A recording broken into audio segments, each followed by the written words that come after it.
escucho radio, no veo programas,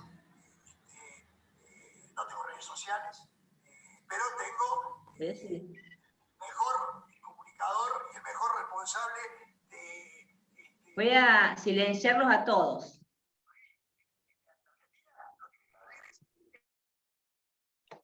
Ahí está. Bueno.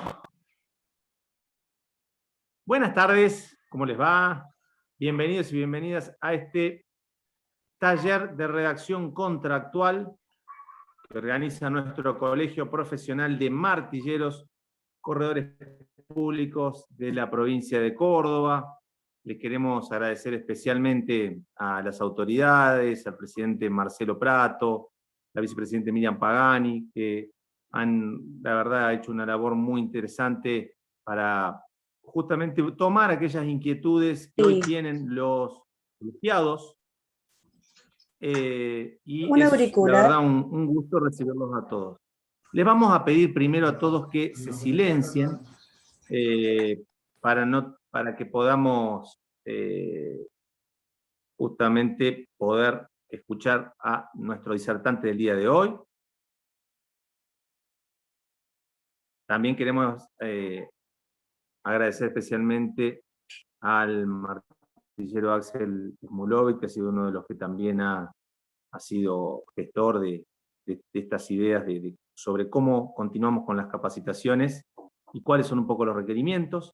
Y en eso, antes de presentar a nuestro capacitador de hoy, quiero invitarlos y recordarles que este viernes vamos a hacer el primer café inmobiliario de Córdoba, un espacio distinto donde también nos vamos a capacitar, pero escuchándonos un cara a cara y conocer un poco la realidad del sector, escucharlos a ustedes y tratar de plantear distintas temáticas, dinámicas, y que sea un espacio de trabajo, de escucha, de sinergia.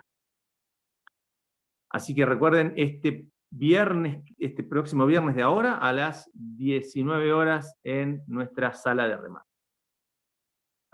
Ahora sí, sin más preámbulos, le doy la presentación al doctor Federico López Carrera.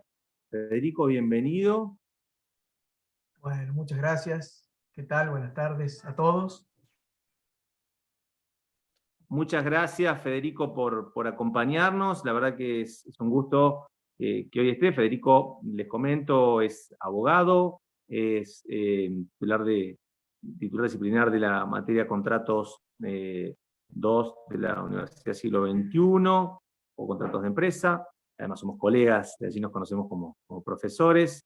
Además también se desempeñan en la actividad profesional, en lo que son contratos en particular, bueno, entidades bancarias y demás. Y bueno, la verdad que es un profesional que yo respeto muchísimo y es un honor hoy que nos acompañe y comience este ciclo de capacitaciones, como yo digo, para el hacer, que también son más que necesarias y la verdad que son muy bienvenidas y muy requeridas por ustedes. Así que sin más preámbulos los dejo en manos del doctor Federico López Carrera. Bueno, muchas gracias, doctor Miguel, por la presentación. Bueno, de nuevo los saludo a todos. Les digo que estoy muy contento, es la primera vez que me dirijo a un público como el de ustedes, tan numeroso y también con esa especialidad que tienen. Yo soy docente de las facultades de Derecho, de Ciencias Económicas del siglo XXI de la Universidad Católica de Córdoba, de la materia contratos. Y en el programa de la materia contratos, cuando enseñamos a los estudiantes de abogacía la teoría general del contrato y las reglas aplicables a los contratos en particular, no hacemos referencia a cómo se redacta un contrato, a cómo entendemos los profesionales, los operadores jurídicos, que es mejor redactar un contrato. Y advierto que hay una especie de moda por este tema, hay muchos cursos que se ofrecen en distintos centros, universidades, y realmente veo que hay muchos interesados porque es algo que se aprende con la práctica, y que viéndolo así yo entiendo que es importante que también los docentes nos hagamos cargo de esto y tratemos de brindar algunas herramientas que nos puedan servir a todos, en definitiva, abogados, martilleros, escribanos y demás operadores del mundo jurídico. Bueno, quiero saber si me escuchan bien, que alguno active el micrófono, que me hagan con la mano. Perfecto. Les voy a compartir un PowerPoint. Va a ser una exposición del encuentro de hoy. Tenemos algunas actividades previstas que, en función de cómo vayamos con el tiempo, vamos a ir incorporándolas al desarrollo del encuentro. Así que vamos a ver si puedo compartir entonces el PowerPoint que preparé para el encuentro de hoy.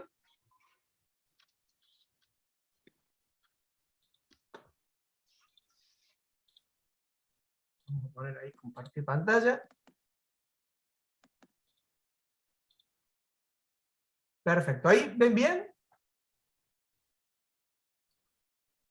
¿Se ve bien la pantalla, el Power, el título?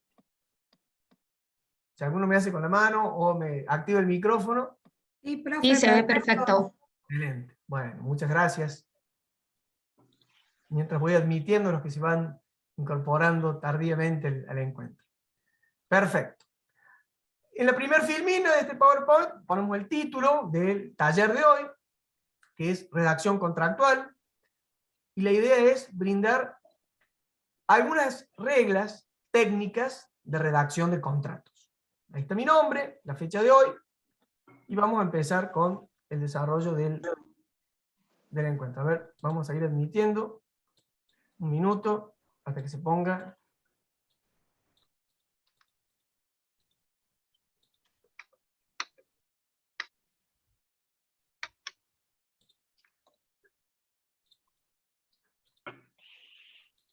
Bueno. Yo veo la primera nada más. ¿La segunda ustedes la ven? No, no se ve. No, no se ve. No se ve nada. Bueno, ahí va. Solucionamos este problemita y empezamos. A ver, voy a volver a abrir. Está como trabada mi computadora. Esperemos que sea un problema que tenga rápida solución. A ver. Ahí está.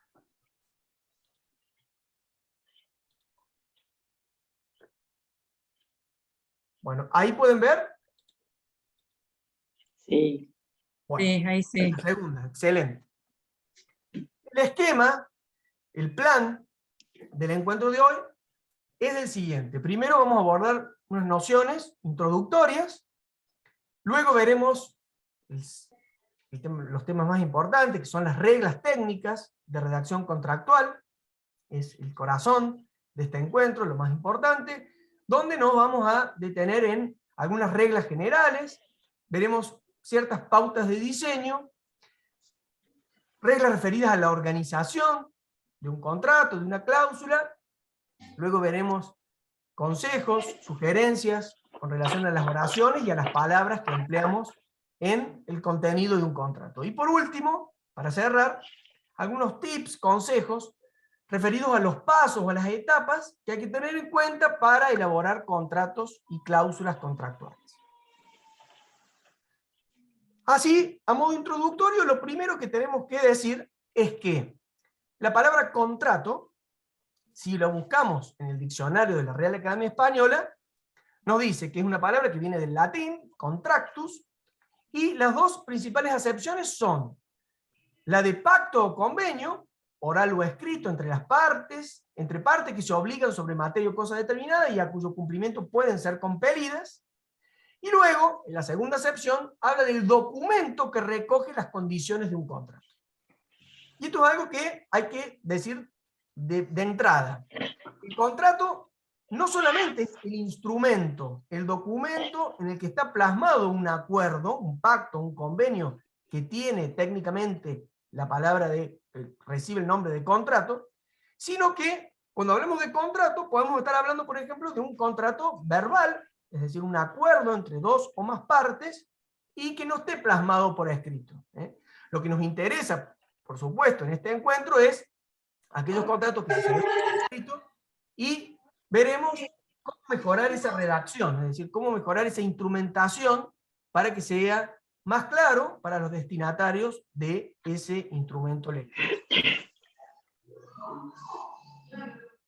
Habiendo visto entonces el concepto de contrato, en el diccionario de la Real Academia Española, pasamos a ver el concepto que da nuestro Código Civil y Comercial de la Nación, es decir, la definición legal de contrato. ¿Qué es un contrato para nuestra ley?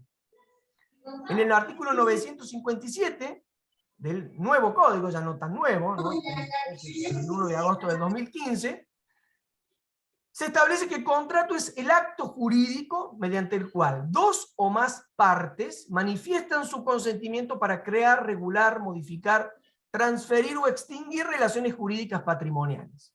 Eso dice el 957. Yo he puesto en cursiva acto jurídico, que es la naturaleza jurídica de los contratos. Todos los contratos son actos jurídicos, pero no todos los actos jurídicos son contratos. El acto jurídico es el género, el contrato sería la especie. ¿Qué acto jurídico, por ejemplo, no es un contrato? El testamento es un acto jurídico para cuyo perfeccionamiento se necesita una sola parte.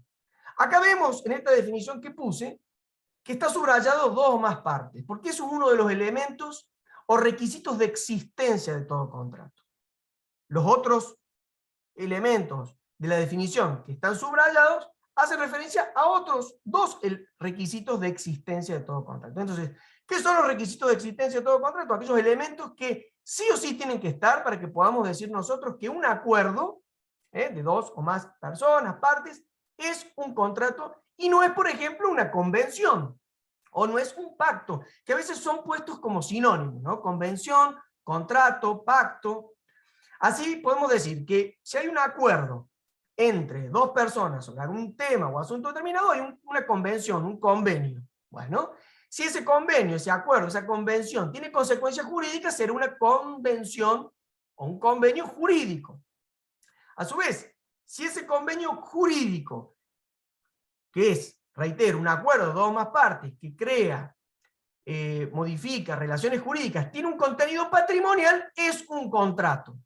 ¿Por qué? Porque los acuerdos jurídicos, los convenios, para hacer contratos, requieren estos tres requisitos que están ahí en la definición del artículo 957. La pluralidad de partes, partes entendidas como centros de interés. Pensemos en un contrato de compra-venta, tenemos la parte vendedora y la parte compradora. A su vez, cada parte, cada centro de interés, puede estar compuesto por una o varias personas físicas, humanas. Por ejemplo, si un terreno que pertenece a dos hermanos en condominio, estos dos hermanos van a ser los integrantes de la parte vendedora. Y supongamos que el comprador sea un comerciante que quiere adquirir ese terreno para instalar ahí un negocio. Bueno, esa parte compradora va a estar integrada por una sola persona. El consentimiento es algo central, es un elemento, reitero, de existencia de todo contrato, este encuentro, este acuerdo que se ve plasmado por la oferta y la aceptación que se encuentran. Dos manifestaciones de voluntad de las dos partes que crean este acuerdo. Y lo último, que produzca efectos en el mundo del derecho y que tenga un contenido patrimonial. ¿Qué sería, por ejemplo, una convención jurídica? Que no es un contrato porque le falta este último elemento que es el contenido patrimonial. Por ejemplo, un acuerdo entre dos ex maridos, entre dos ex cónyuges, personas que se separan, que tienen hijos, y se ponen de acuerdo para ver el régimen de visitas de sus hijos, o con quién van a pasar las fiestas o las vacaciones. Ahí no hay un contenido patrimonial, pero sí vemos que hay dos o más partes, hay consentimiento, pero falta el último de los requisitos de existencia. Por último, cuando hablamos de pactos, generalmente hacemos referencia con esta noción a pequeños acuerdos que se dan dentro de un contrato. Podrían ser algunas cláusulas que se dan en un contrato determinado. Por ejemplo, el pacto de preferencia, el pacto de reventa, que son algunos acuerdos que se pueden dar en algunos contratos, como por ejemplo el contrato de compraventa, al que ya nos referiremos más adelante. Eso a modo de introducción, y nos surge una pregunta ante el título que tiene este taller. La pregunta es, ¿por qué es importante, por qué conviene redactar un contrato en forma correcta? Acá enumero varios puntos, y decimos, en primer lugar, que por una cuestión de presentación, una cuestión de prolijidad, es importante redactar un contrato correctamente, porque tenemos que tener en cuenta, por ejemplo, cuando lo hacemos por computadora, que no haya errores de tipeo en la escritura, en el estilo, hace a que cuando uno, como contraparte o como cliente que pide a un abogado o a un martillero o a algún profesional que le elabore, que le redacte un contrato, la presentación es muy importante y hace a la corrección en la redacción. Además, una redacción clara hace mucho más fácil la lectura y la comprensión del contenido de ese acuerdo. Es muy importante redactar con claridad. Esto de la claridad y del lenguaje claro es algo que se viene estudiando mucho, no solo en Argentina, sino también en Estados Unidos, en Europa. Hay muchos libros que hablan sobre el lenguaje claro y aplicado al mundo del derecho. Nos critican mucho los abogados, desde toda la sociedad, que a veces hablamos raro, que nos gusta usar palabras extravagantes, técnicas, y sin embargo, eso es cierto. Sin embargo, hacemos nosotros poco esfuerzo, me doy cuenta, asumo esta responsabilidad, que nos hacemos poco cargo de tratar de hablar con más claridad o con más simpleza para que todos entendamos mejor y eso nos conviene a nosotros y a toda la sociedad. Entonces, se viene trabajando mucho con esto del lenguaje claro en el mundo del derecho. Qué sé yo, que los contratos se redacten más claro, más claramente, que las sentencias también, los jueces cuando resuelven un conflicto, lo expresen no con palabras tan complejas y técnicas, sino de una manera más simple, más llana, para que todos podamos entender mejor qué es lo que se resolvió. En tercer lugar, aparece la posición del cliente, y es cierto que cuando un contrato está bien redactado, presenta una elaboración prolija, con términos claros, concisos, eso mejora la posición del cliente, frente a una eventual negociación con la contraparte, o en un juicio, en un eventual juicio, o reclamo administrativo, va a estar mejor ubicado, posicionado, aquel cliente que tenga bien elaborado, bien redactado un contrato. Es decir, que no buscó un modelo que salía en internet y le ajustó los nombres de las partes y nada más, sino un contrato que estuvo bien pensado por un profesional y que identificó claramente cuáles eran los intereses de ambas partes, de estos centros de interés de los cuales les hablaba al principio del encuentro de hoy. Luego, a los fines de la interpretación, este sentido que le queremos dar al contrato en general o a cada una de las cláusulas en particular, cuando redactamos claramente, de forma correcta un contrato, estamos evitando que haya varias interpretaciones, incluso que puedan ser algunas contradictorias. Por último, antes del último está el punto de la litigiosidad. Previene o ayuda a reducir la litigiosidad. ¿Qué es esto de la litigiosidad? Bueno, el ir a juicio o el hacer reclamos en sede administrativa. En caso de un litigio, de un juicio, un contrato que está bien redactado permite una mejor defensa. Esto está vinculado al punto 3 que acabamos de mencionar, la posición del cliente. Y ahora sí, por último, en términos económicos, cuando redactamos bien un contrato, no tenemos la necesidad de que nos asesoren y tampoco podemos evitar muchas veces ir a juicios, y también cuando lo redactamos con mucha claridad y de manera prolija, estamos reduciendo el tiempo que le dedicamos a la lectura o a la interpretación del contrato, que no es más que desentrañar ese sentido de cláusulas o del acuerdo en general. Entender bien de qué se trata, a qué se obligan las partes, puntualmente, cuándo se extingue el contrato, qué responsabilidades tienen las partes, etcétera, etcétera, etcétera. ¿Hasta ahí vamos bien? ¿Se me escucha bien? ¿Se ven bien los PowerPoints? ¿Alguno que pueda activar el micrófono, por favor? Sí, perfecto, profesor. Se escucha perfecto, profe. Gracias, muchas gracias. Pasemos Muy entonces claro, ahora... muchas gracias. Bueno, muchas gracias. Pasemos Perfecto, ahora... profe. Gracias, gracias Liliana. Nada. Pasemos ahora a lo más importante, el corazón del encuentro de hoy. Vamos a referirnos a algunas reglas técnicas propiamente de la redacción de los contratos. Les había dicho en la introducción que lo primero que vamos a abordar son las reglas generales, luego pautas de diseño, luego veremos reglas referidas a la organización del instrumento, y luego ya más a la sintaxis, a la ortografía, en algunos supuestos, vamos a ir a ver algunos tips en las oraciones y en las palabras. Empezamos entonces por reglas generales. Cuando uno tiene que redactar un contrato, lo primero que debería hacer es pensar en él o los destinatarios. ¿Qué significa esto? Significa que vamos a diseñar y redactar el acuerdo con la mayor claridad posible. ¿Para qué? Para que le pueda ser útil a quien lo reciba, el destinatario. Entonces nosotros tenemos que pensar, a ver, ¿quién me pide que le redacte, por ejemplo, este contrato de locación? Que le elabore este contrato de locación. Bueno, es alguien que vive en la ciudad de Buenos Aires, en la ciudad de Córdoba, en la ciudad de Rosario, quizás alguien que es un arrendamiento rural, que vive en el campo, que no terminó el secundario. Bueno, me va a servir a mí hacer un contrato con términos sumamente complejos, citar artículos de la ley, que por ahí no haría falta, porque si son normas supletorias, si yo no lo pongo en el contrato, en definitiva, esa regla va a regir a la relación que se cree por el contrato. Voy a buscar quizá un lenguaje más llano, más simple, de acuerdo a quién me pida, quién sea mi cliente, y también pensando en si va a litigio, si va a un juicio el día de mañana, en los jueces, en los otros abogados, en las contrapartes.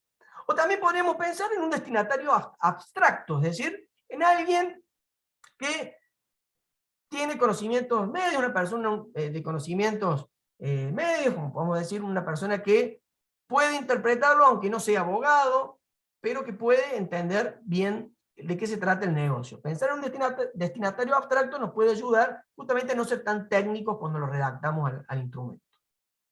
El segundo punto está vinculado al anterior y podríamos decir que consistiría en redactar con el mismo estilo que usaríamos al hablar con ese destinatario en persona.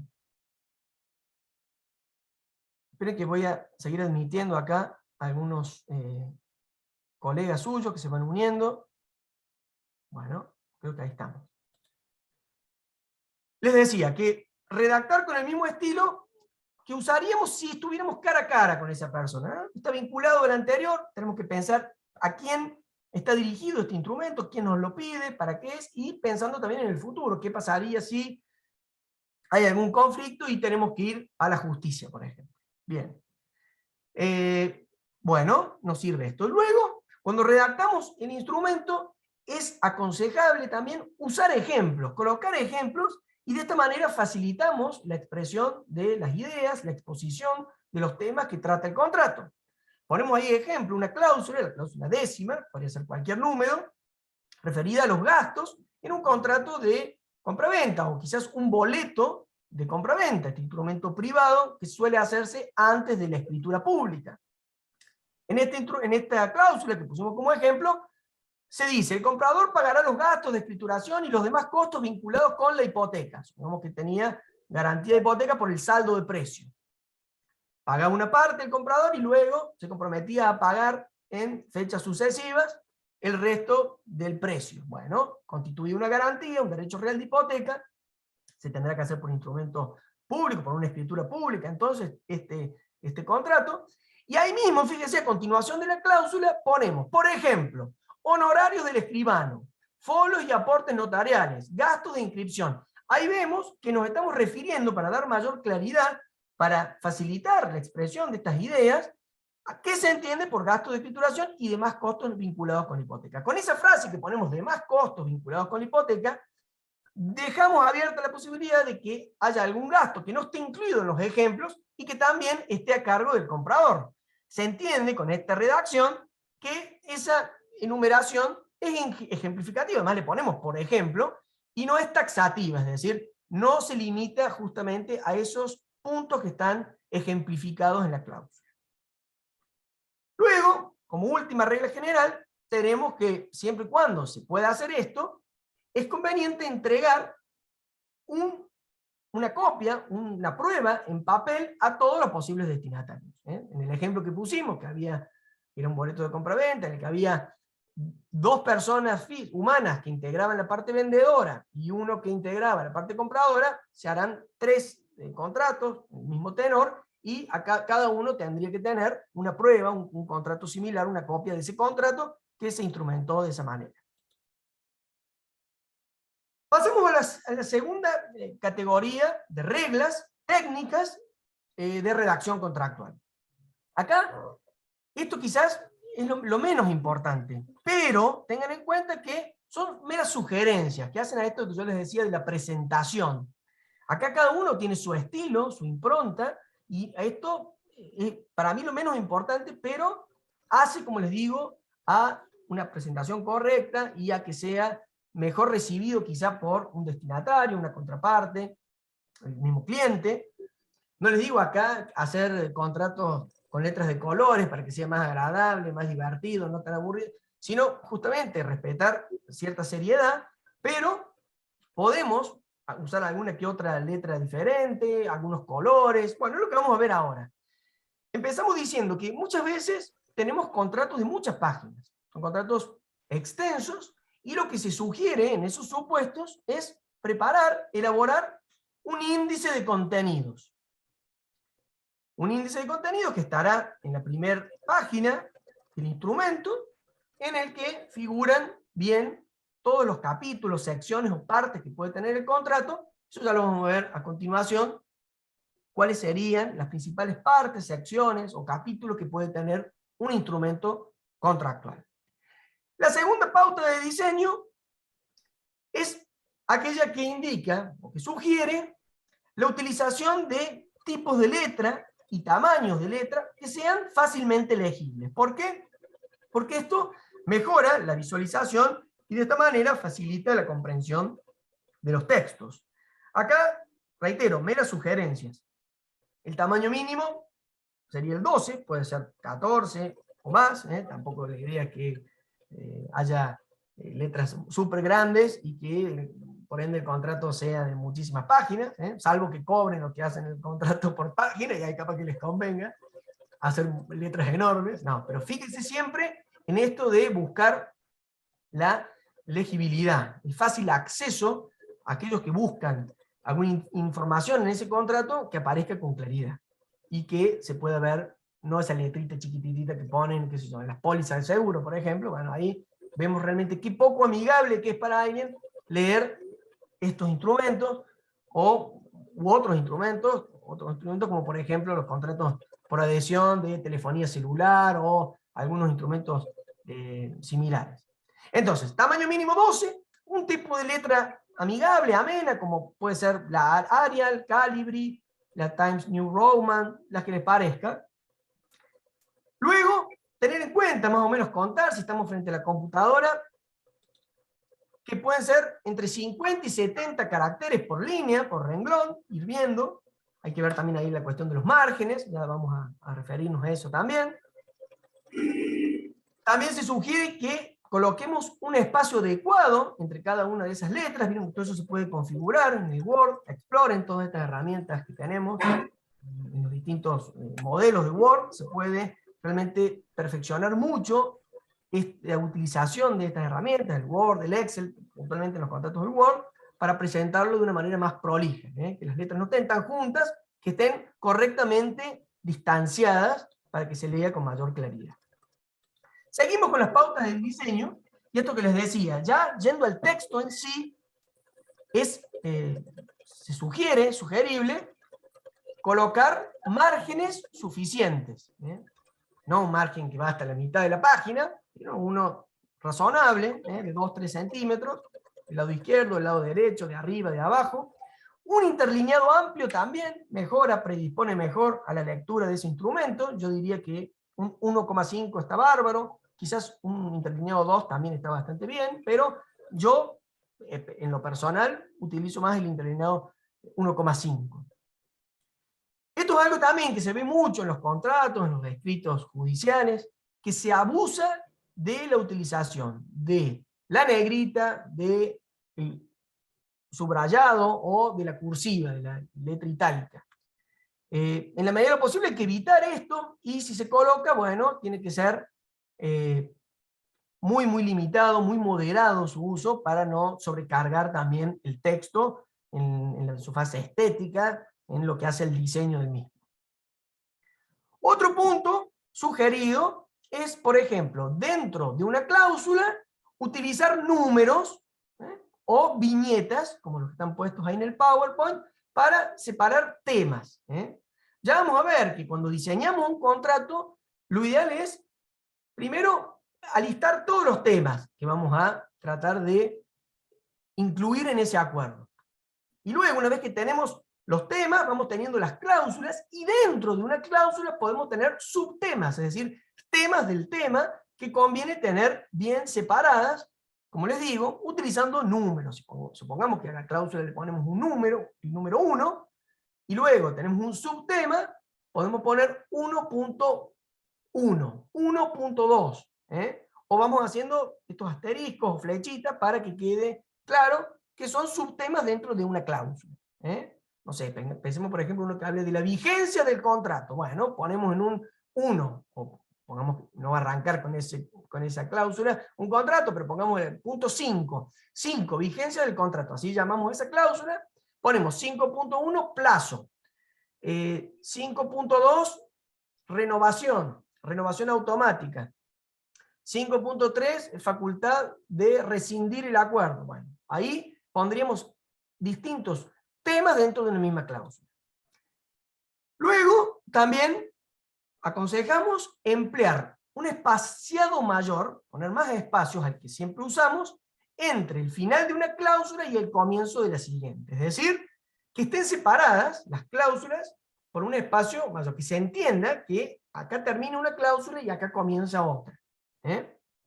Fíjense ustedes, les digo que esto lo pueden ir viendo si agarran cualquier instrumento que tengan ahí a la mano, cualquier contrato de alquiler, un boleto de compraventa, cualquier instrumento que ustedes manejen, que puedan tener a mano, van a ir viendo esto del diseño y cómo se puede mejorar. Algo que es muy interesante, esto que vamos a ver ahora, que también les diría que muy pocas empresas, muy pocos particulares, insertan en un contrato un cuadro o una tabla. Pero la verdad es que si se colocaran más cuadros o tablas, muchos contratos se entenderían mucho más. Supongamos en un contrato de préstamo, en vez de redactar esta cláusula tan engorrosa de las cláusulas, la cláusula referida a los vencimientos, de las cuotas, el monto y los intereses, si ponemos en un cuadro, cuota 1, cuota 2, cuota 3, cuota 4, cuota 5, el monto que se paga de capital, de interés y la fecha de vencimiento, está súper claro y no tenemos que recurrir a muchos giros idiomáticos que a veces hacen las cláusulas incomprensibles o susceptibles de distintas interpretaciones. Con un cuadrito se soluciona, quizás se hace el cuadro y abajo del cuadro se hace como un texto, un breve texto de cierre, o que encuadra por ahí supuestos que no estuvieran previstos en ese cuadro. No sé, por ejemplo, que se hable de los intereses moratorios, podría estar a continuación de ese, y para que quede bien claro todo lo que está en esa cláusula, que supongamos que él tenga el nombre de cuotas. Bueno, ¿qué más incluiría una cuota? Podríamos ponerlo abajo del cuadro, dentro de la misma cláusula.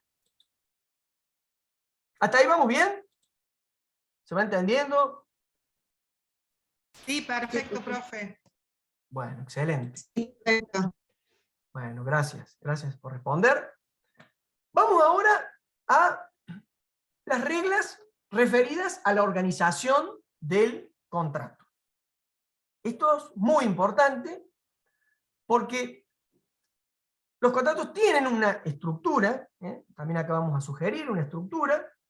La mayoría de los acuerdos la respetan, algunos tienen unas partes más, otras partes menos, pero en líneas generales todos siguen esta estructura, y que obedece esta necesidad, esta sugerencia de dividir, de segmentar el contrato. Dividirlo en distintos capítulos, partes o secciones, o partes y subpartes, o secciones y subsecciones, capítulos y subcapítulos.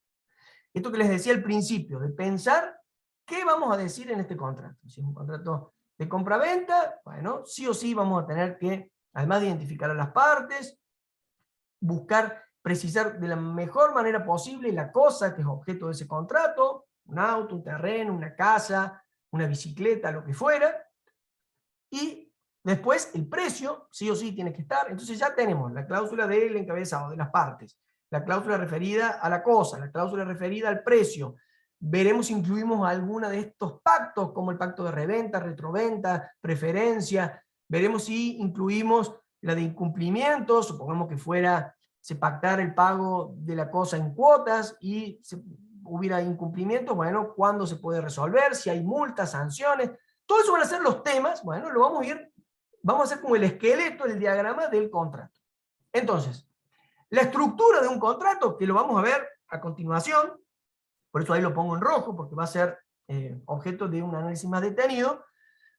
En líneas generales, todos los contratos arrancan con un título, se le pone un nombre al contrato, luego el encabezamiento o encabezado, como quieran, luego están los considerandos o antecedentes, vamos a ver que eso también es importante en los contratos. A veces se incluyen definiciones en los contratos, es decir, cómo las partes consideran que debe entenderse tal o cual palabra o tal o cual expresión que aparece empleada en el instrumento.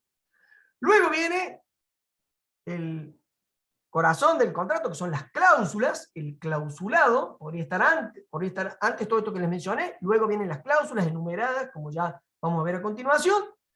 Muchas veces los contratos incluyen anexos, que van a ir incorporados también al final, generalmente, y luego vendrá el cierre, o la cláusula de cierre del acuerdo.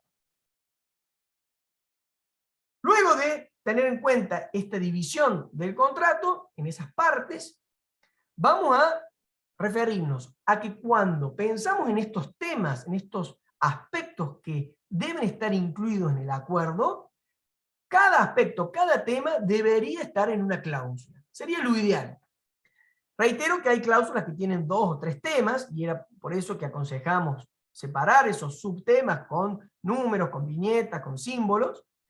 Lo que hay que evitar a toda costa es que en una cláusula haya 5 temas, 10 temas. No. Ahí hacemos otra cláusula, pasamos a otro tema. Supongamos esto que les decía, de la vigencia. Y si tenemos plazo, renovación automática, posibilidad de prórroga, podemos poner luego la rescisión unilateral. Bueno, hagamos distintas, podemos dejar plazo y si quieren renovación, y dejar la rescisión en otra, quizá que esté junto, seguida. ¿Por qué? Por esto que dice acá el punto 3, es fundamental o muy importante que las cláusulas que tratan temas vinculados entre sí estén cerca, estén juntas, una con la otra. Por eso que si separamos, por ejemplo, en este contrato que yo les decía, de locación de un inmueble, poníamos la cláusula del plazo y luego poníamos la cláusula de rescisión unilateral, bueno, está vinculada, ponemos un plazo, ponemos el plazo de 5 años y le damos la posibilidad al inquilino de que deje sin efecto el contrato y podemos poner lo que dice la ley o ajustar un poco la norma como a nosotros nos parezca. Pero reitero que estén juntos los temas que están vinculados entre sí. Luego, esto que les decía, cuando pensamos en el instrumento que tenemos, lo que se sugiere hacer es ordenar el contenido según un cierto criterio, o según ciertos criterios, que pueden ser los siguientes. Primero, poner lo más importante, y después, lo que es menos importante. A ver, pensando en esto que les decía, un contrato de compraventa, un boleto de compraventa, quizás lo primero que tenemos que poner son estos elementos esenciales particulares de la compraventa. No hay compraventa sin cosa y sin precio. Bueno, quizás las primeras cláusulas tengan que ser las referidas a eso, a la cosa y al precio.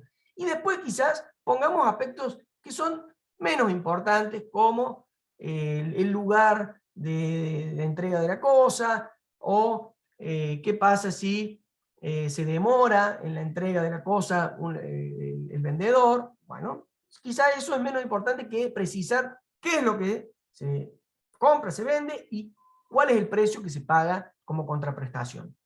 Otro criterio sería colocar primero lo más general y luego lo particular. La información más general, esto que les decía, empezar con, por ejemplo, la ubicación de las partes, esto de los elementos de los contratos, y luego ya ir a los detalles, a lo más específico que regulan las partes en ese acuerdo. También se puede elegir primero la información ordinaria, lo que es más común, y luego lo que es menos común, lo extraordinario, lo que no va a ser tan usual que pase. Nos queda también, como consejo, dentro de la organización, nos sirve mucho ponerle un título a la cláusula, titular las cláusulas. Ya vimos, ya dijimos que las cláusulas tienen que tener un número. A veces muchos ponen la palabra cláusula primera, supongamos. Se puede obviar la palabra cláusula, directamente se puede poner primera. Se sugiere que esté en mayúscula y puede estar también con negrito y subrayado, pero sí con mayúscula, que se distinga que ahí empieza una cláusula, que es la cláusula primera, por ejemplo. O si no quieren poner primera, pueden poner el número, 1. O escrito, 1, no con el número arábigo. Perfecto. Ahí están los ejemplos, ¿ven? En el PowerPoint, tercera, precio. Ahí también, además del número, le ponemos un título, que tiene que ser como una síntesis de lo que va a tratar esa cláusula. Lo más importante. Esto me interesa porque cuando ustedes redactan o leen un modelo, y a veces no tiene título, pueden mejorar ese modelo, ese contrato, poniéndole un título. Esto va a ayudar a la contraparte, el día de mañana quizás a un juez o a un árbitro, si lo llegan a someter a la justicia arbitral, a que encuentre con mayor facilidad aquello que está buscando de este acuerdo. Fíjense, todas las opciones que hay, sin poner la palabra cláusula, reitero, ponen tercera, precio, tercera, 3, o el número 3, el número arábigo. Y esto que les decía también, las definiciones, esto se usa mucho en contratos, por ejemplo, que vienen del common law, por ejemplo, muchos fideicomisos, o acuerdos por ahí que tienen un periodo muy largo de negociaciones, entonces con términos técnicos y palabras que necesitan ser definidas para que luego la interpretación del instrumento sea más clara, se suele poner antes de las cláusulas definiciones, o como una cláusula primera, arranca el clausulado diciendo definiciones. A continuación, las palabras que se indican deberán ser entendidas conforme el siguiente alcance. Y ahí van las definiciones. Se usa mucho, como les digo, en contratos como fideicomisos, podría estar en algún leasing, esto depende realmente, pero se usa mucho en los contratos que son sumamente largos y en los que se repiten muchas palabras, a veces técnicas. Muchos contratos bancarios también incluyen a veces las definiciones para facilitar, reitero, la tarea de lectura e interpretación de un acuerdo. También las definiciones pueden ir al final del contrato en un anexo. Anexo 1 o anexo 2 de definiciones, y uno va, a medida que va leyendo el contrato, va encontrando ahí las definiciones de los términos que se emplean en el mismo. Bueno, he hablado demasiado yo, así que ahora les pido a ustedes que se concentren, que lean esta cláusula bien breve de un boleto de compraventa, y tiene el número de cláusula quinta, está numerada, pero ustedes tienen que colocarle un título a la siguiente cláusula. A ver, ¿qué título ponen? Reiterando esto que yo les decía, que tiene que tener una síntesis, no tienen que ser muchas palabras, lo ideal es que sean 1, 2, 3, 4 palabras, no más, separadas por puntos, por guiones, en lo que ustedes dicen de qué trata esa cláusula, ese artículo del contrato. ¿Les parece? 5 minutos, menos, 3 minutos, en silencio lo leen y después les pido que activen el micrófono y me sugieran palabras que podemos colocar como título a esta cláusula.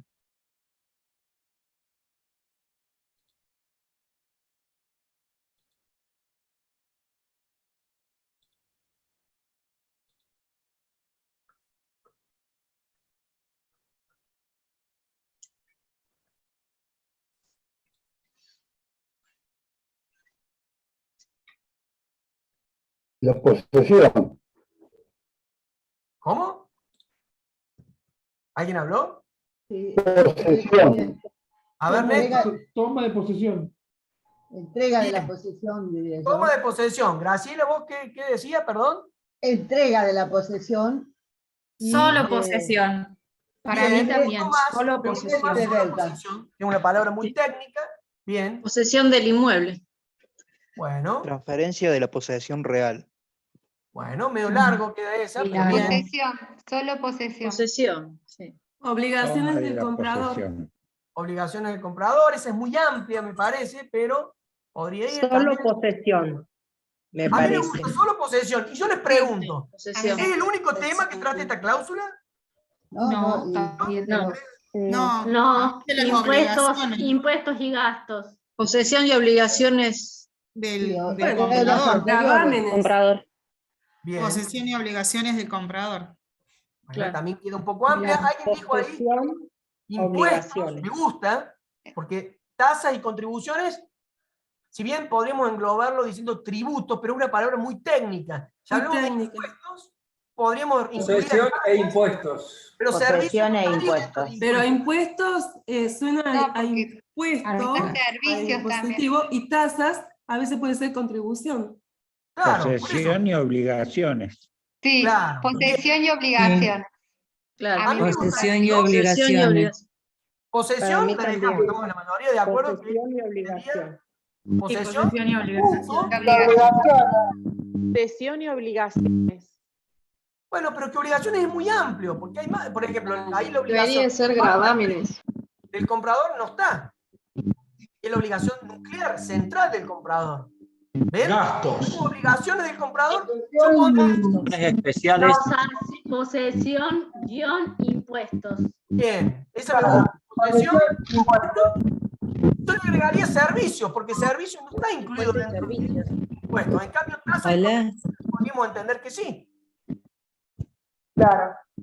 ¿Parece? ¿Están de acuerdo? Con la posesión, supone que te tenés que hacer Posesión, cargo del servicio. impuesto, es algo que va junto, Bien, parece. eso también es bien, está muy bien eso que Y dice. tasas. ¿Quién habló? Claro, sí, yo lo veo así también, que una vez obtenida la posesión, el comprador se hace cargo de todo. Cosas y servicios puede Está muy bien eso.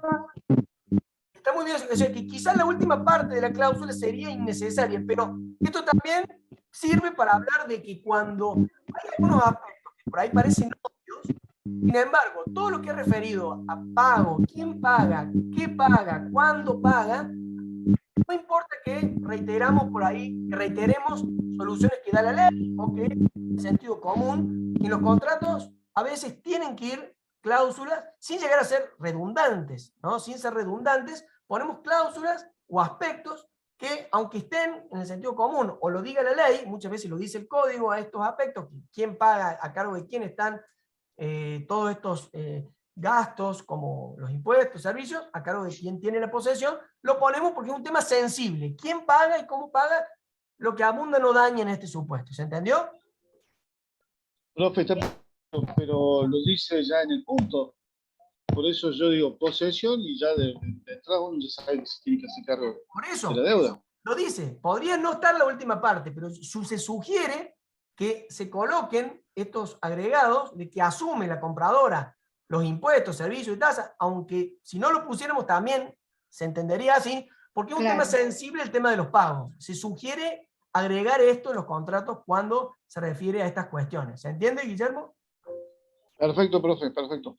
Son sugerencias nada más. Muy bien. Bueno, muy bien, han trabajado espectacular. No sé por qué se me manchó ahí el power. Les pido disculpas. Pero hay unas rayas. Tenemos 10. Bueno, pero se lee todo. Vamos a ir ahora a la estructura que tiene un contrato. Esto que yo les mencionaba al principio, cuando estábamos viendo la organización y decíamos que había que dividir, que sugerimos dividir el contrato en partes, capítulos, secciones, ¿se acuerdan? Lo vimos ahí hace un ratito. Y acá vemos, por ejemplo, la estructura que normalmente tiene un acuerdo de voluntades, como les dije, con consecuencias jurídicas y de contenido patrimonial, es decir, un contrato. Lo primero de todo es el título que tiene un contrato. A ver, ustedes son martilleros. Muchas veces han hecho autorizaciones de venta. A ver, ¿alguno que participe? Sí. Sí. Bueno. ¿Qué título le ponen a esa autorización de venta? Autorización de venta. No le ponen ningún otro título, digamos. Contrato, Mandato de venta. ¿le ponen algo o no? Contrato de servicio. Bueno, ¿ven? Algunos le pueden poner contrato de servicio, otro directamente autorización de venta. Técnicamente, ese instrumento técnicamente estoy hablando, debería llevar el nombre de corretaje inmobiliario. El contrato por el cual el corredor se compromete a llevar a cabo su tarea. Los martilleros, los corredores, ustedes. El contrato en el Código Civil y Comercial de la Nación está regulado como corretaje. El corretaje. Sin embargo, el título que se le pone es más acorde a la función que tiene ese contrato en la vida, en el mundo práctico, en la realidad. Entonces, un abogado dice, ah, no, yo le han puesto autorización de venta, yo no encuentro un abogado que recién se recibe, no encuentro ningún contrato que esté con ese nombre, así que es un contrato atípico, va a tener reglas particulares, no. Es el contrato de corretaje. Entonces, se le van a aplicar las reglas que están en ese acuerdo y también las reglas del Código Civil y Comercial de la Nación. ¿Es importante el título? Sí, es importante, pero lo más importante es el contenido del acuerdo. Ahí lo ven con claridad. Y hay un artículo en el Código Civil y Comercial de la Nación, lo estoy buscando, referido a la compraventa, que es el 1127. Si alguno tiene ahí un código a mano, lo puede ver, o lo pueden poner en el chat si quieren, si buscan en el código. Y dice, yo lo voy a leer, el contrato no debe ser juzgado como de compraventa, aunque las partes así lo estipulen, si para ser tal le falta algún requisito esencial. Entonces, ¿qué nos dice este artículo, el 1127? Que no importa que las partes llamen compraventa a un acuerdo, por ejemplo, en el que una de las partes se compromete a transferirle el dominio de una cosa y la otra, a cambio, en vez de darle un precio, le entrega otra cosa en propiedad. Ese contrato, por más que diga como título compraventa, va a ser una permuta. Va a ser una permuta. Poniendo otro ejemplo, si yo en un contrato que redacto le pongo contrato de locación y la llamo las partes locador y locatario, y pongo que el locador se obliga a entregar el uso y goce de una cosa por un tiempo al locatario, y el locatario, a cambio de este uso y goce por un tiempo de ese inmueble, supongamos, no le tiene que abonar nada al locador. Aunque yo le haya puesto locación, ¿será una locación? No, es un comodato. Comodato. Muy bien, Germán. Es un comodato. Lo que importa es el contenido, las obligaciones que surgen de ahí. Bien. El título del contrato tiene que ser eso, lo más fiel, lo más conciso y breve y preciso, y referir a algunos de los contratos que están tipificados en el código, y si no, será un contrato que no tiene esa regulación legal, es un contrato con tipicidad social. En segundo lugar, luego del título, está el encabezado o el encabezamiento, como quieran llamar. Ahí identificamos a las partes. Identificamos a las partes, ahí tendremos que ver si es una persona humana, si son dos personas humanas, por ejemplo, las que integran cada una de las partes, pondremos el nombre, el DNI, a veces se pone el quit, el domicilio, a veces se pone ahí el domicilio, que es el domicilio real, donde la persona habita, donde tiene intención de permanecer, y luego, al final del contrato, a veces ponemos un domicilio especial. Y ahora, con relación al domicilio, con la sanción de la ley de alquileres, la ley 27.551, lo que se hace es incluir, además de un domicilio especial, que es este que yo les mencionaba, el domicilio electrónico. Electrónico. Bien. No solamente en la locación, eso es aplicable a todos los contratos. Por eso, en una autorización de venta, en un boleto de compraventa, también pueden poner un domicilio electrónico. Acá hago también un paréntesis, llamo la atención a ustedes que pueden redactar muchos contratos, por ejemplo, de locación, o si llegara a ser un comodato también, presten atención a colocar, a veces se coloca el domicilio real del inquilino, donde está viviendo, y domicilio especial el mismo. Y después, si hay, por ejemplo, abandono del inmueble, es mucho más difícil para ubicarlo, para avanzar en un juicio con la comparecencia de esta persona. Entonces, se sugiere colocar un domicilio real, supongamos, ahí, y luego un domicilio especial que puede ser el domicilio de algún familiar, del padre, o directamente ir a la cláusula con el domicilio electrónico. Electrónico. Dar ahí por Si no, notificada todas las... Si no, plan B con los garantes. Exactamente, con los garantes lo mismo.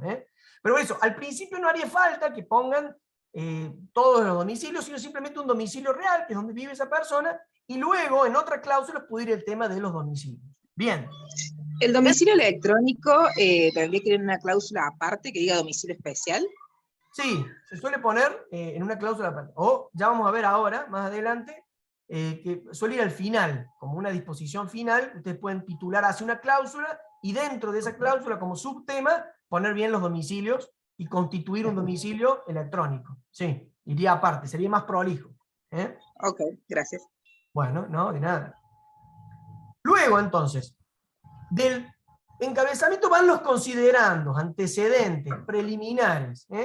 Acá se puede poner, se puede hacer como una síntesis, como un resumen de todo lo que vino sucediendo antes de la celebración del acuerdo, incluir desde cuándo las partes se empezaron a contactar, cómo se dieron estas tratativas precontractuales o preliminares, y nos puede servir esto también para interpretar mejor el contenido del acuerdo si llegara a haber cláusulas que no están muy claras, entender bien cuáles eran las finalidades de las partes, por qué se pusieron en contacto, cuánto tiempo llegó a ponerse de acuerdo, si hubo alguna normativa que entró en vigor y relacionada al objeto del contrato en ese tiempo, etc. Ahí va a ir todo lo referido a los antecedentes, que también pueden ir enumerados con distintos ítems o puntos o lo que sea.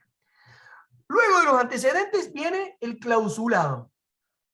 Reitero que ahí en el clausulado puede estar en la cláusula 1, como les dije, las definiciones, o antes del clausulado puede ir otro apartado que diga definiciones, antes de las cláusulas. Eso como les parezca a ustedes.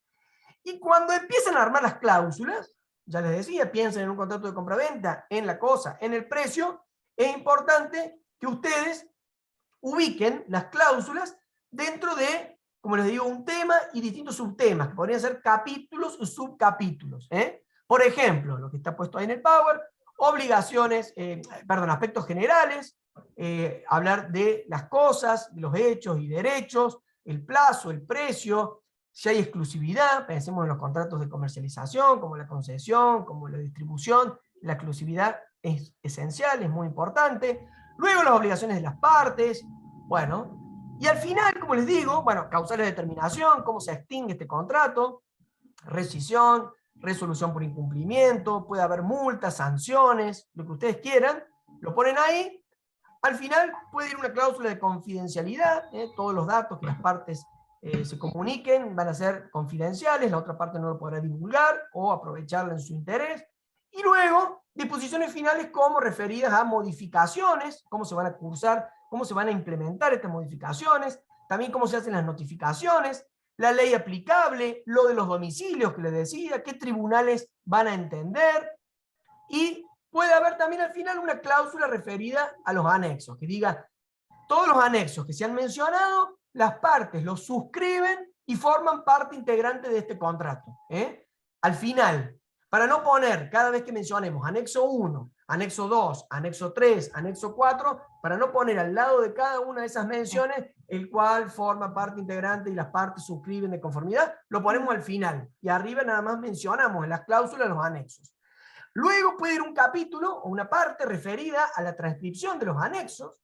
Piensen en contratos, por ejemplo, contratos bancarios, que tienen muchas cuestiones operativas. Bueno, todas esas cuestiones van a ir, que no son estrictamente jurídicas, van a ir en los anexos.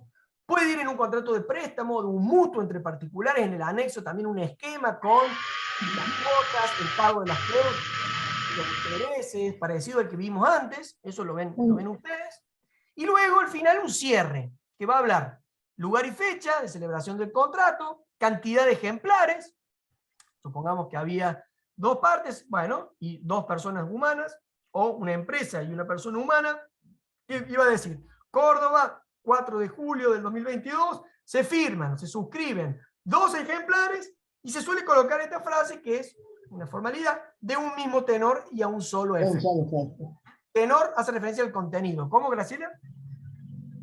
¿La has visto esa parte?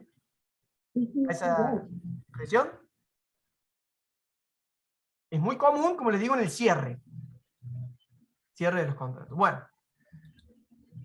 Vamos a hablar de las oraciones y de las palabras, acá más rápido. Estos son reglas de sintaxis, de ortografía. Acá se sugiere que las oraciones empleadas en el contrato sean cortas y concretas. No armar oraciones larguísimas con un punto final y ocupe 10 renglones. No. Una imagen, perdón, una oración bien precisa, concreta y corta va a hacer que el mensaje sea mejor transmitido. ¿Qué se recomienda? Bueno, 25 palabras por oración. Eso es lo recomendado. No les digo que se pongan a contar, pero ustedes vean que cuando leen un texto, incluso que no sea un contrato, y es una lectura amena, fácil, fíjense que las oraciones no tienen más de 20, 25 palabras. También se sugiere hacer párrafos cortos, no superar, por ejemplo, las 6 líneas. ¿Vieron esos párrafos enormes en los que no hay punto y aparte? Bueno, eso también hace muy difícil la lectura. Se recomienda que sean párrafos más breves, que no tengan más de 6 líneas. Y cuando armamos las oraciones, acá volvemos al secundario, recordemos lo que nos enseñaban nuestros maestros de primero, segundo, tercer, cuarto, quinto grado, el famoso sujeto y predicado. Hay que hacer oraciones con una estructura más simple. Empezar por el sujeto. A veces cuando hablamos de las partes del contrato son justamente el sujeto, quien realiza la acción, ¿no? El locatario debe mantener el inmueble en el estado de uso y el estado de uso para el destino que fue acordado. Bueno, podríamos decir también, el inmueble debe ser mantenido en su estado por el locatario. Se sugiere que se ponga primero el sujeto y después el predicado, que va a estar compuesto por un verbo y complementos, directos o indirectos. Luego, esto que les decía, el sujeto al principio, al inicio de la oración. Y después hay nomás el verbo. El comprador pagará los gastos de escrituración, supongamos. Y no poner los gastos de escrituración deben ser soportados por el comprador. Buscamos que esté bien claro al principio quién es el que realiza la acción, en este caso el que está obligado a cierta cuestión en el contrato, y el verbo ponerlo cerca. Cerca del sujeto y cerca del objeto. El comprador, el sujeto, pagará, verbo, los gastos de escrituración. Ese es el objeto, que tiene que estar cerca, ahí están los 3 pegados, y es lo sugerido. Seguimos transmitiendo estas reglas que hacen a la oración, a la redacción en las oraciones. Es aconsejable hablar en la voz activa, como está puesto en el segundo supuesto, que es redacción correcta. El locatario debe conservar el inmueble en buen estado, ¿ven? Y no, el inmueble debe ser conservado en buen estado por el locatario, o directamente sin ponerle por quién. Lo mejor es usar siempre la voz activa, esto que yo les decía también, referido al sujeto. Sujeto, verbo y objeto. Luego, una redacción directa, más simple, más clara. Acá les sugiero, en este apartado, les pongo que hay una guía del Sistema Argentino de Información Jurídica. Es una página pública del Gobierno Nacional. Si ustedes googlean SAIG, lenguaje claro, son varias páginas en las que se aconseja, se da varios consejos de redacción. Yo voy a ver si lo puedo compartir acá por el chat, antes de que nos vayamos, pero si no, ustedes googleando, tranquilamente ahí lo van a poder ver, van a encontrar sin problemas estas reglas del SAIG, y es una buena manera de pensar un poco cómo podemos mejorar estos términos que por ahí usamos los abogados tan rebuscados, tan complicados, y es lo que vamos a ver a continuación. También se sugiere redactar en forma afirmativa, evitando las formas negativas. Esto también se ve mucho en las leyes, en normas, en artículos, y se critica mucho a los legisladores cuando ponen no, o definen algo diciendo no sé, supongamos, los vicios redivitorios son aquellos vicios que no son aparentes y que no existían al tiempo de la adquisición de la cosa, por ejemplo, o que existían. Bueno, no tiene que ser en negativo, tiene que ser en positivo, en afirmativo, para que sea más simple la comprensión, esto que les decía. Y luego, también acá ya nos tenemos que acordar de lo que nos enseñaban nuestros maestros, emplear modo indicativo y tiempo verbal presente. A veces se usa el futuro, esto que yo les decía, estará a cargo, pagará, pero mejor usar el presente y poner paga, está a cargo del locatario, del comprador, y no el futuro, por ejemplo. ¿Vamos bien hasta ahí? Nos quedan 5 o 10 minutitos más. Yo no me quiero extender mucho en el tiempo, y también les queda un ejercicio a ustedes, así que ya que han trabajado tan bien antes, los hago trabajar a ustedes, así tampoco se cansan de escuchar mi voz. Seguimos. Con el tema de las palabras.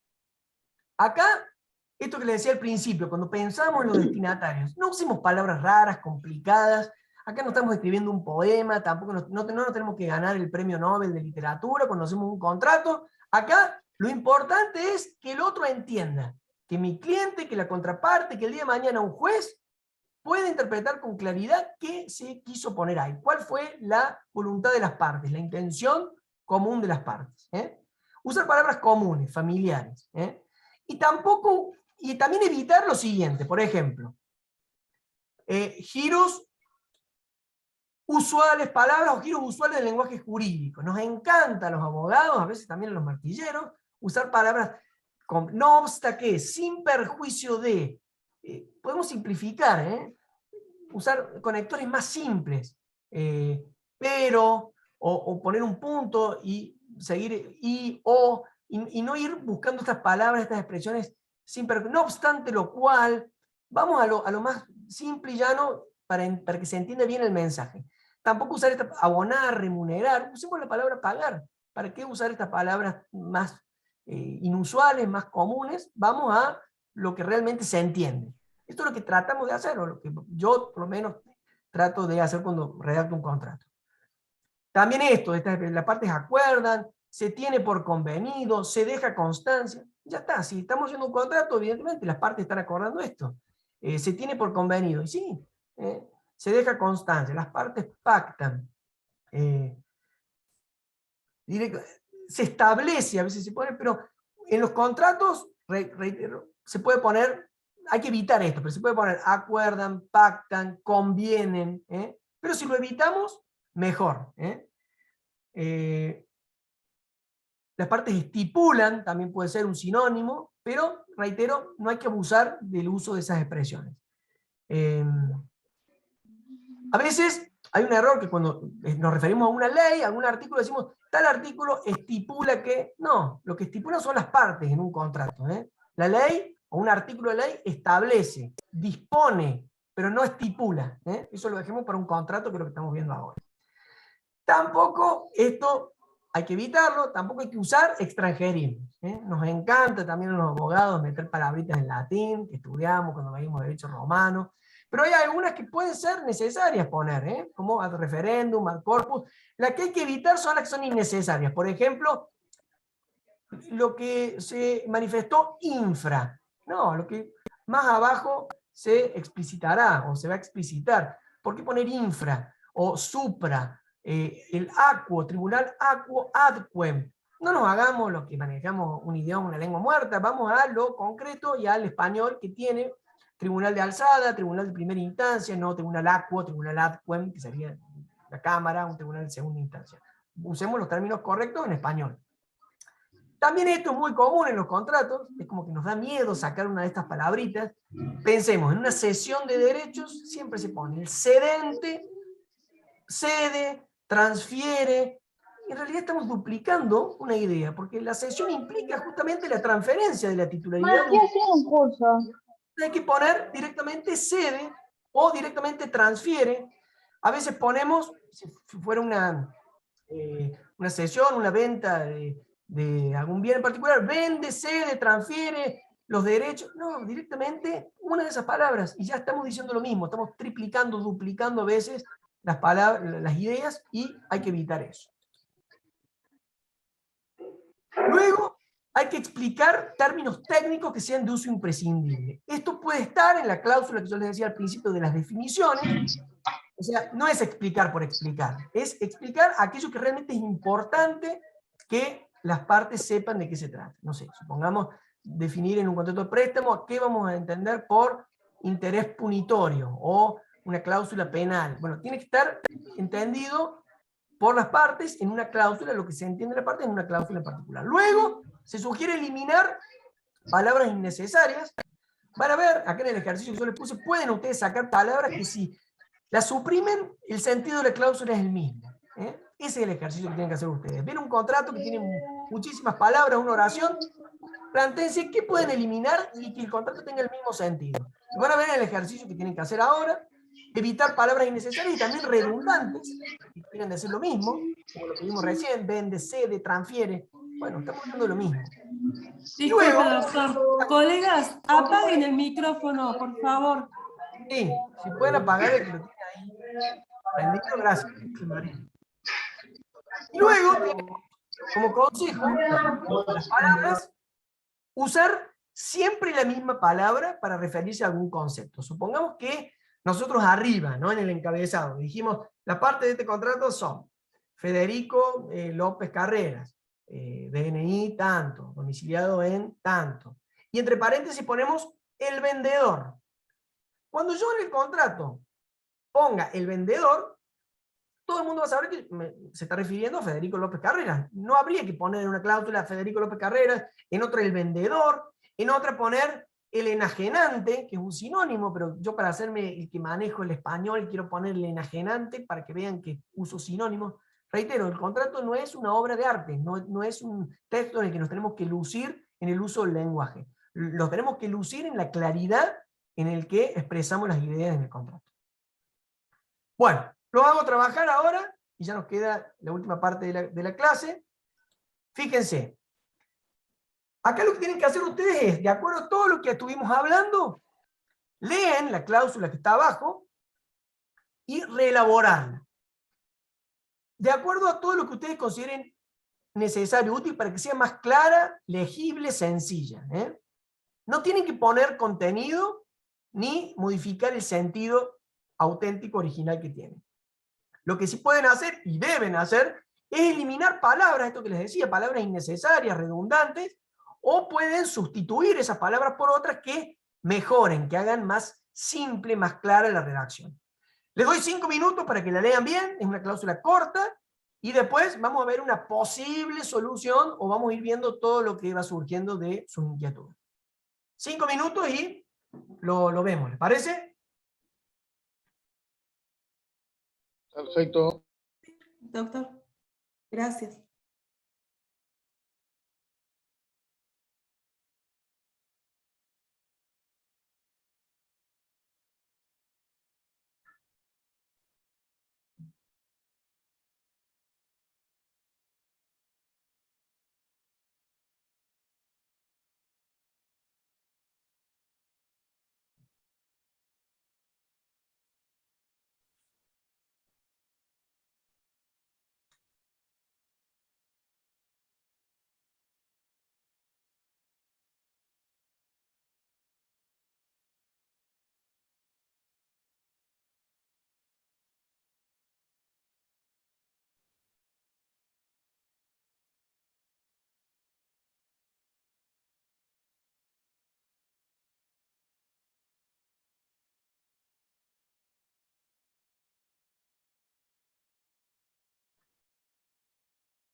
Bueno, a ver si hay algún valiente, alguna valiente que se anime a contarnos cómo pudo simplificar la redacción de esta cláusula, que está redactada de vieja escuela. Van a haber un montón de contratos con cláusulas así. Bueno, a ver, ¿cómo se podría mejorar, simplificar esta cláusula? A ver, Betina, ¿vas a hablar vos? Sí, por favor. Bueno, gracias. Me corregirán, capaz que tenga algún algo que no haya hecho bien. No pasa nada, acá la idea es intentar, justamente entre todos, es un taller de parte práctica, sin miedo a equivocarnos. Bueno, el momento justo para justamente aprender equivocándonos. Perdón, pero los micrófonos de la persona que habla. Sí, pueden eso, silenciar los que no van a hablar, y los que quieren hablar, levantan la mano, o Graciela después quiere hablar, bien, a ver. Primero va a hablar entonces la compañera Graciela. Bien, ¿comienzo, doctor? Sí, comienza y después Graciela tiene la palabra. Bien. Vamos, Betty. Acá comienzo. El plazo del presente contrato se inicia el 1 de julio de 2011 y finaliza el 1 de julio de 2016. Se establece a través del presente la renovación automática por el mismo término de 60 meses. Bien, me gustó. Una buena simplificación del contrato. Le sacaste, bueno, el plazo del presente contrato, le sacaste de duración, una palabra innecesaria, está bien. Sí. ¿Le pondrías a esa cláusula un título y un número también? Debería tener, ¿no? Sí, sí. Título, plazo. Plazo podría ser, excelente. Y también Sí. hay otro tema, y podría ser dos cláusulas, uno que diga plazo y otro que diga renovación. Plazo y renovación. Plazo y renovación. ¿Ese título? Sí, ese título estaría bien. Perfecto. Bueno, gracias, Betina. Hay mil maneras de simplificarla y de mejorarla. A ver, Graciela, por ejemplo, ¿en qué pensaste vos? ¿Cómo lo hiciste? Yo puse, el presente contrato durará 60 meses, contados desde el 1 de julio de 2011 hasta el 30 de junio de 2016, fecha en que se renovará automáticamente. Muy bien. Me gustó mucho la simplificación de la segunda parte tuya, porque realmente quedó mucho más conciso y claro, así que también está muy bueno, muy simple, mucho más claro que el mamotreto ese que te ha puesto ahí. Excelente. Muy bien, Graciela. ¿Alguno más quiere participar? Yo le puse el quinto, el plazo de la duración del presente contrato es de 60 meses a partir del 1 de julio de 2011 hasta 6, de renovación automática por el mismo plazo del presente contrato. Bueno, ¿alguno más? O ya pasamos a lo que sería Tengo una consulta. Lo de la renovación automática, ¿se puede agregar? O sea, no sería simplificar, pero sino agregar, decir, si las partes están de acuerdo, ¿se renueva automáticamente? ¿O puede determinarse así directamente? Esa también era mi consulta. Muy bien. Yo justamente a propósito está esta cláusula, porque le faltaría justamente, se renueva automáticamente, salvo que alguna de las partes le comunique a la otra su voluntad de que no se renueve con un plazo de antelación de 60 días 3 antes del meses. vencimiento. Exacto. Pero fíjense, como está redactado ahí, también se podría interpretar que el contrato dura 60 meses, ¿que cuántos años son? 5 años. Yo puse 5 años. Desde el 1 de julio. Y fíjense, si se renueva automáticamente quiere decir que va a haber 5 años más. O sea, podríamos decir que el contrato tiene un plazo de duración de 10 años. Porque no le estamos poniendo la posibilidad de que no se renueve. ¿Se entiende? Podría simplificarlo. El contrato tiene un plazo de duración de 10 años contados a partir del 1 de julio del 2011. Podría ser una simplificación extrema. Unimos el plazo con la renovación. Como pone ahí, como está redactado ahí, que es automática, que se va a dar inexorablemente, podríamos pensar que son 5 más 5. Doctor, una pregunta. Y ahí sacamos, obviamos la fecha de finalización. Solamente ponemos... ¿Por qué? Porque si decimos 5 años desde tal fecha, hay un artículo en el Código Civil, si no me equivoco es el 6, que es el modo de contar los intervalos en el derecho, y nos dice que cuando son meses o años, es de la fecha esa hasta la fecha esa. Entonces, se podría obviar, pero es mejor poner. Lo que sí se puede obviar es 60 meses. Podemos poner, el contrato tiene una vigencia o tiene un plazo de tal fecha a tal fecha. Y si nos ponemos a contar, sí, son 60 meses, ¿entienden? No haría falta poner 60 meses y desde hasta. Miren, yo acá puse una posible corrección extrema, en el que simplificamos al máximo y ponemos plazo, el título de la cláusula, desde tal fecha hasta tal fecha. Disculpe, ¿puedo pedir que apague los micrófonos? Porque no se escucha nada. Después, eso, apagar el micrófono, genial. Ahí lo simplificamos al extremo. O ponemos 5 años desde el 1 del 7 del 2011. O como lo hizo Betina, o Graciela, o Germán, que también estuvieron muy bien. Pero fíjense que cada vez se puede simplificar más. El objetivo de esta consigna, de esta actividad, era que eliminar todo lo que quisiera, no agregar, pero sin que la cláusula perdiera su sentido. El sentido es establecer el periodo durante el cual las partes se quedan obligadas. Si le ponemos de tal fecha a tal fecha, ya está. No hace falta que le pongamos el presente contrato rige desde tal fecha hasta tal fecha por un plazo de 60 meses. Sí, es como redundante, ¿se entienden? Poner 60 meses desde tal fecha a tal fecha. Si le ponemos directamente las dos fechas, no hace falta que pongamos 60 meses o 5 años, es lo mismo. Entonces, en el supuesto en que ponemos una cláusula de plazo y otra de renovación, hacemos dos cláusulas.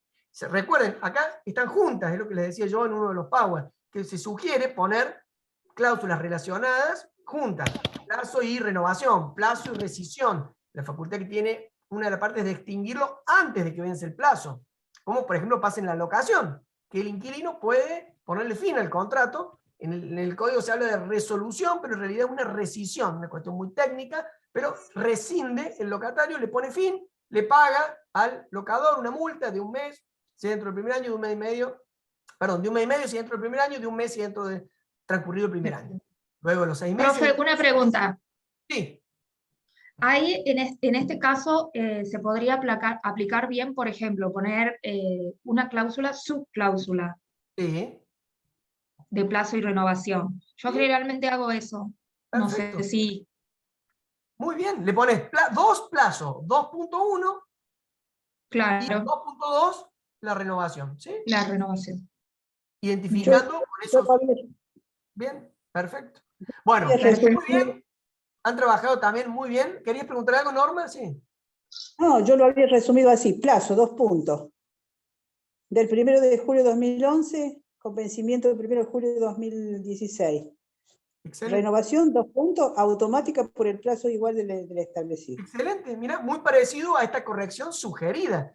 acá no se trata de quién tiene razón, se trata de los estilos personales y también el coraje que tenemos a veces para romper estas viejas estructuras, esta vieja escuela, y ser más innovadores y prácticos y buscar la simpleza, la claridad y un contrato mejor redactado. Profe, una pregunta, doctor. Sí. Uno hace un contrato pensando en el peor de los casos, que vaya a terminar en un juicio. Por ahí hacerlo tan, digamos, tan resumido o tan poco detallado. Esto es como lo que me dijo usted, que por ahí redundar no importa, ¿sí? Al contrario, ayuda. Por ahí es como muy corto poner la cláusula 2 de tal fecha a tal fecha. Coincido, ¿sí? Acá hay una interpretación de que son 5 años, puedo negarlo, o sea, puedo no renovarlo o puedo renovarlo nuevamente. O sea, tengo la opción, por eso es que yo tampoco lo moví. Entonces, coincido. también, ¿qué dirán los demás? Porque el juez Es todo, muy ¿no? extremo. Componer el plazo del presente es de 5 años contados a partir del 1/7, también podría ser. Quizá estamos dando más información, diciendo la cantidad de años. Algunos podrían decir, con que pongas las 2 fechas ya está.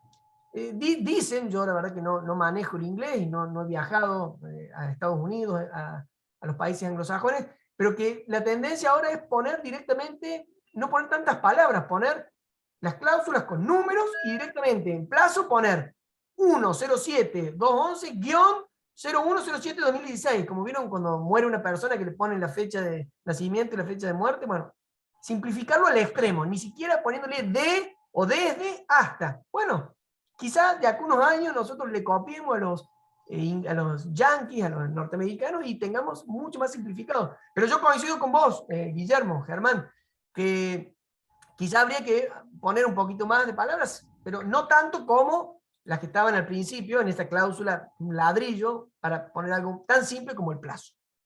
Bueno, chicos, chicos y chicas, para ir cerrando. Doctor, sí.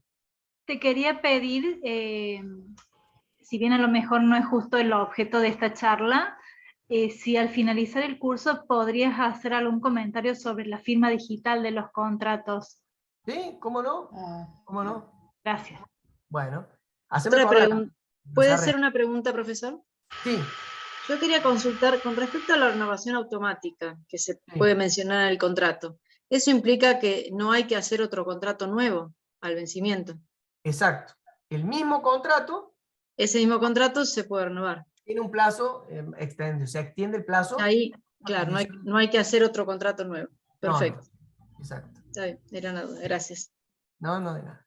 Bueno, lo último, y después decimos algo de lo de la firma digital, la vamos a distinguir, la firma digital de la firma electrónica, y hablar también de los contratos electrónicos, de los contratos inteligentes, pero trataré de ser muy conciso. Vamos a hablar de esto, lo último, los pasos para elaborar los contratos y cláusulas. Esto también a modo de síntesis, un poco ideas que ya fuimos diciendo a lo largo del taller y que las vamos a ir cerrando ahora. Para organizar adecuadamente la información que contiene un contrato, tenemos que respetar 3 etapas o 3 pasos. Nos van a llevar a organizar correctamente el contenido de un contrato, de una cláusula. Entonces, cuando estemos frente a un contrato, un cliente nos pide un contrato, tenemos 2 maneras de proceder. O buscamos un modelo en internet, o que nos pase un conocido, un socio, un colega, y lo adaptamos, o tratamos de cero, o casi de cero, arrancar a redactar. Un mix podemos hacer. Un modelo que no llega, tratar de mejorar. Lo primero es entender que hay que identificar los temas dentro del tema. Supongamos un contrato de locación, bueno, ver bien cuál es el objeto, si es un bien mueble, un bien inmueble, cuál es el plazo, qué pasa con las obligaciones de las partes, las sanciones, los incumplimientos, etc. Vamos a pensar en todos los aspectos involucrados, cuestiones, circunstancias que están vinculadas al contrato o a cada una de las cláusulas.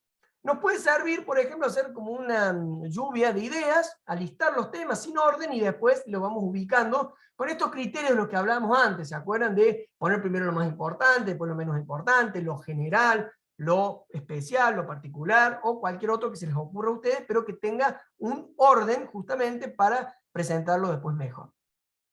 Y luego, la idea es organizar estos temas justamente de acuerdo a ese criterio, para finalmente redactar ese contrato o esa cláusula, para lo cual es muy importante tener en cuenta técnicas que vimos, referidas a la organización, a las oraciones, a las palabras, las pautas de estilo y las reglas generales, y también revisando reglas ortográficas y de sintaxis. Yo les sugiero que una vez que ustedes redactan el contrato, lo tienen listo en la computadora, por ejemplo, en el celular, lo leen del celular, de la computadora, imprímanlo, porque cuando uno imprime, detecta mucho más fácilmente los errores, sobre todo estos errores o estos tips que yo les pasaba de diseño. Van a ver bien si está bien separada los espacios de los caracteres, si están bien separadas una cláusula de la otra, si está puesto con mayúscula, con cursiva, para que quede bien presentable el contrato que ustedes elaboran. Así que bueno, dicho esto, terminamos con el contenido. Les doy las muchas gracias porque han estado muy participativos, muy atentos. Y antes de despedirme, la respuesta, hacemos unos breves comentarios de lo que nos planteó su compañera. Esto de la firma digital está en auge. Cada vez más se busca que los contratos se suscriban con la llamada firma digital. Hay que distinguir acá que en los contratos electrónicos, que son los que se celebran a través de medios informáticos o otros sistemas, como por ejemplo podría ser WhatsApp, lo que fuera, ahí generalmente, supongamos un banco, cuando uno contrata algún servicio de un banco por home banking, no tiene firma digital, lo que tiene es firma electrónica. El banco va a tener que, llegado el caso, si hay algún desconocimiento, tomar todos los recaudos para acreditar que la persona con la que contrató prestó su consentimiento. Aceptó una oferta que el banco le ofrecía, por ejemplo, una caja de ahorro, una cuenta corriente, y hizo un clic donde decía, acepto los términos y condiciones. Vieron que así están puestos ahora en muchos contratos electrónicos. Aceptar términos y condiciones, bueno, eso no es la firma digital.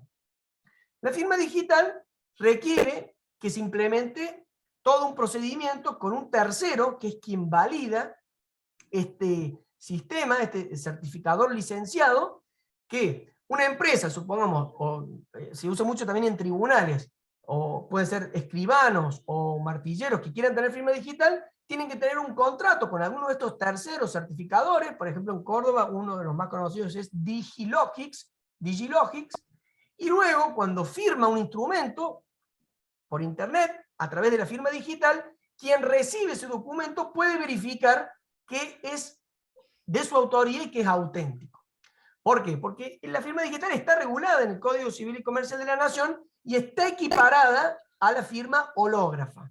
Está equiparada. Si yo recibo un documento con firma digital, es lo mismo, vale lo mismo, valor probatorio igual que al de la firma hológrafa. ¿Quedó claro, Alejandra, pero la diferencia con la firma electrónica?